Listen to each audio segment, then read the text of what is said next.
All right, we have Ranger with us today. You can tell she's a little camera shy, but we'll get her through it.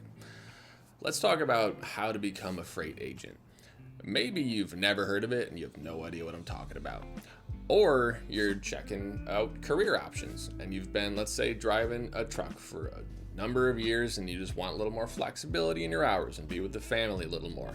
It makes sense. I was there. Maybe you want to own your own business and just see what that's like, but you're on a super tight budget and you just want to work from home.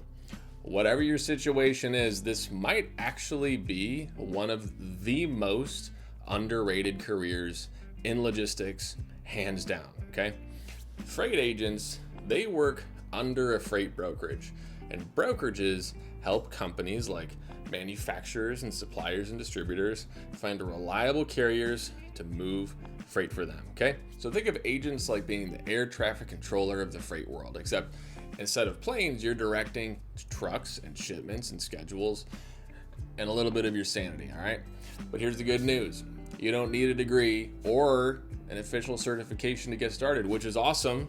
Like, that's crazy. Most freight agents start with literally just a high school diploma and zero industry experience.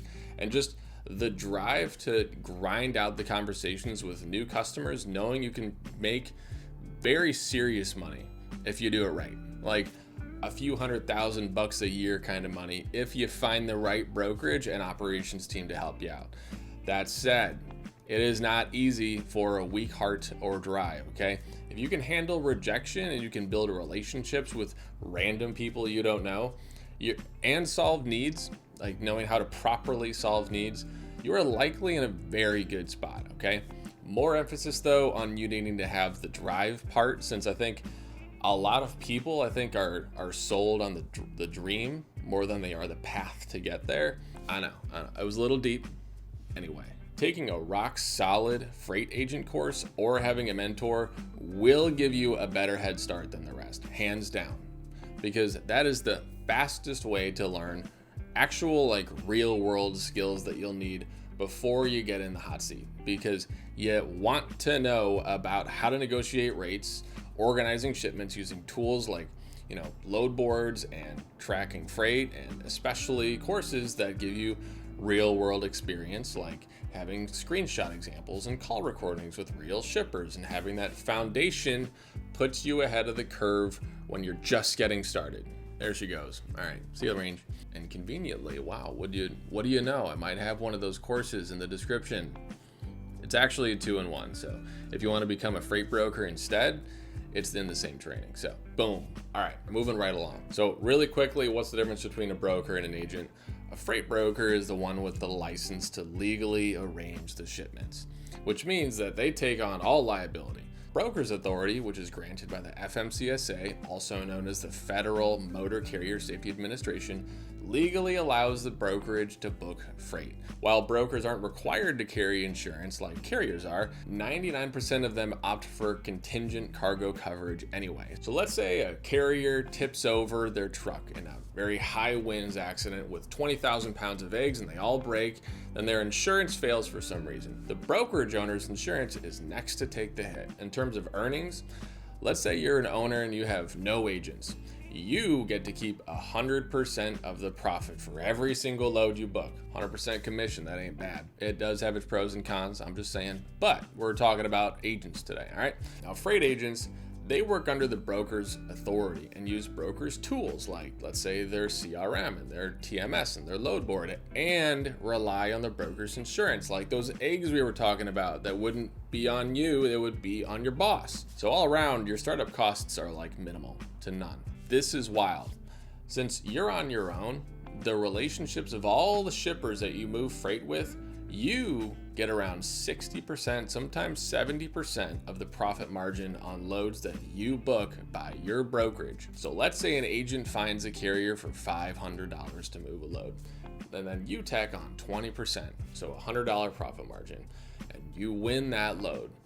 You would get $60 to $70. Now think about that math if you're doing that 20 times per day. And if you leave that brokerage, you get to keep your own clients and bring them over to another brokerage.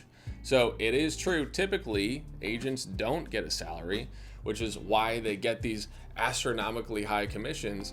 So some companies, they do a super small salary, like $1,000 a month, not even, sometimes even lower than that, and then like a mid-tier commission percentage. And then some give a high salary with a very low tier commission percentage. So I'd say most companies just go straight commission since it's the lowest risk for them, but it can come with a higher turnover for them, but that's on the broker to deal with. And think about it, like most sales roles cap commissions at 5 to 10%, like real estate agents, car sales, retail sales, insurance, you got medical. But here, agents are making like 6 times that. And the barrier to entry is way lower. All you need is literally a computer and a phone, and sometimes your company provides that to you. It's crazy. All right, so think about it. Like, what's your move? If you, let's say you want control and building something big and having the ability to, let's say, like, scale something up until you become the next Fortune 500 3PL, go broker, okay? If you're all about the lower risk and grinding it out and making 60 to 70% commission, it's all you, man. And I personally had no intention of running my own freight brokerage. I had the decision between a freight brokerage and agency, but after feeling like so frustrated with my corporate job and wanting to spend just like quality time with my family, I realized I needed to change something. Like, I wanted to stay home. I didn't want to spend my time commuting anymore. And I immediately started researching and discovered that the best opportunities for me were becoming either an agent or a freight broker. I needed something that I could do from my phone, in bed, or on the couch.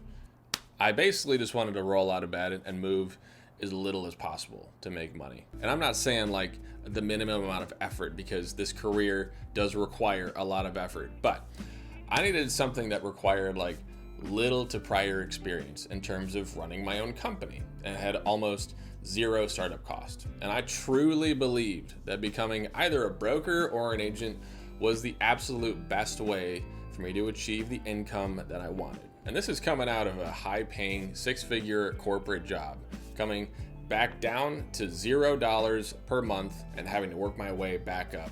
The path to success for this is honestly pretty straightforward. Like, just start by learning the basics, learn as much as you can online, whether it be like YouTube videos or like someone that you may know that's already an agent, or a course like mine, for example. But just to understand how the industry works, okay? Like, and once you've got that foundation, man, like, hop on the job boards, just search freight agent, and then just go on Glassdoor, Indeed, LinkedIn, and you don't need to filter down to the city because you can work remote, baby. All right, I'll catch you in the next one.